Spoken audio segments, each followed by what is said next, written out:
Assalomu alaykum, musofir oilasini kuzatayotgan aziz opa-singillar, hammalar sog'lig'inglar joyidami? Bugun sizlar bilan boshqa davlatda yurgan bolalarni tarbiyasi buziladimi, buzilmaydimi, shu to'g'risida sizlar bilan gaplashamiz.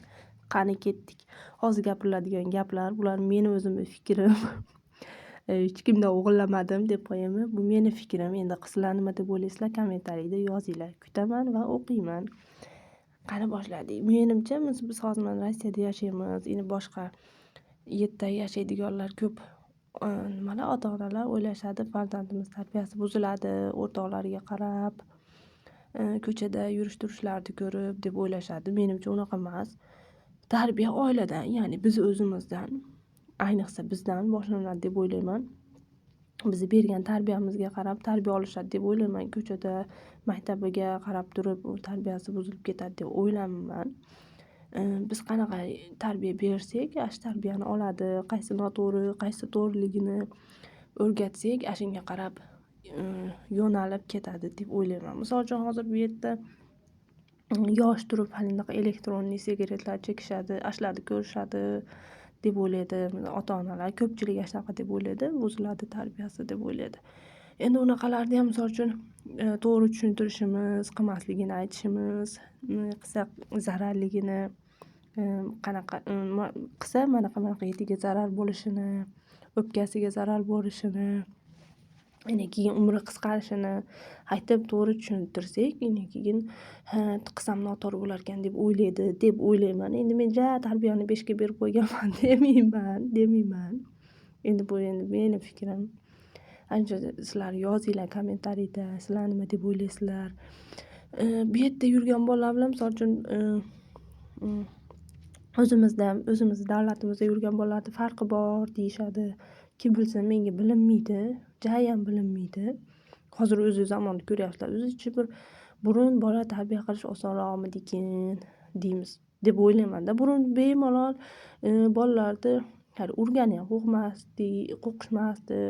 Bemalol kalta yeb katta bo'lganimizda hozirgilarni endi bir urgani ham qo'rqasan bir narsa desang, ay meni yaxshi ko'rmaysiz ekan, ay o'zim bir narsa qilib olaman deb olishadi. Voy xudoyim, hozir endi tim bo'ldi televizor, telefonlarda shunaqa narsalarni ko'rish olib, shunaqa ham deb ko'rishadi. Tavba, burun oldin ancha oson edi deb o'ylayman.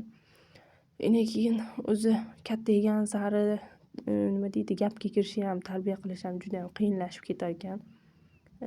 Katta bo'lganda, kichkina bo'lganda yaxshi edi ekan deymiz, kichkina bo'lganda qachon katta bo'larkin deymiz. Shunaqa qilib hozirgi paytda ayniqsa tarbiya berish biram qiyin bo'lib ketibdi. Ertaman bitta nima kelib qoldi, SMS kelib qoldi. Shu hozir maktab bolalariga ko'chada shunaqa nimalar berib qo'yishyapti ekan. Qartlar endi u yomon narsa ekan.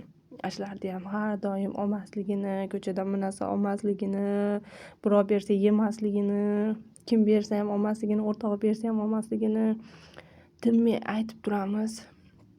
Shunaqa qilib o'zi bu yerda yurish o'zi bolalarga ham oson emas. Farzandlarimizgacha endi biz qayerda bo'lsak, ular shu yerda yurishadi-ku, to'g'rimi? Ancha ularga ham oson emas. Lekin men endi mana shu yerda yurishini xohlayman, mana shu yerda o'qishini xohlayman. Dalshida manaqa katta bo'lganda ham universitet nimalarda mana shu yerda o'qishini xohlayman men.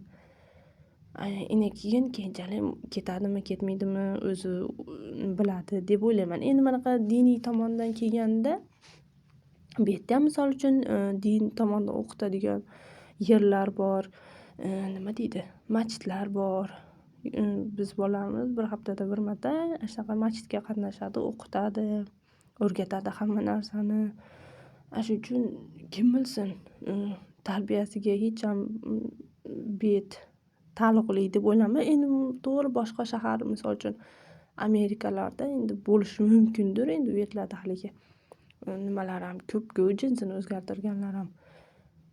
Misol uchun endi ashaqalarda bo'lishi mumkin deb o'ylayman. Endi martda men hali ko'rmadim ko'cha-kuyda, lekin bu yerdagilarda ham nima deydi, rosa tarbiyalilari bor.